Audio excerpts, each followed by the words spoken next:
MLA Kolikapudi Srinivasarao సంచలన వ్యాఖ్యలు చేశారు. కొండూరు ప్రాంతాల్లో ఒక యాప్ ద్వారా మంచినీటి సప్లై చేస్తుంటే కొంతమంది తప్పుడు ప్రచారం చేస్తారని ఆగ్రహం వ్యక్తం చేశారు.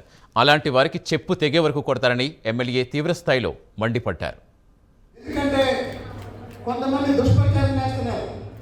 20 రోజుల నుంచి నీళ్లు రావట్లేదు, 23 రోజుల నుంచి నీళ్లు రావట్లేదు, చెప్పు తెగిందా కొడతాం. అలాంటి వాడు చెప్పు తెగిందా కొడతా. ఎందుకు అంటే ఒక యాప్ పెట్టి ఆ యాప్లో ప్రతిరోజు అప్లోడ్ చేసి నీరు సరఫరా చేస్తున్నా. ఎక్కడైనా నీళ్లు అందకపోతే ఆ రోజు చాలా ఇబ్బందిగా ఫీల్ అవుతాను నేను. ఎందుకంటే మన ఇంట్లో ఒక్క గంట నీళ్లు రాకపోతే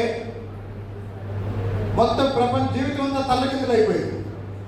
అలాంటిది మొన్న నేను ఎన్నికల ప్రచారం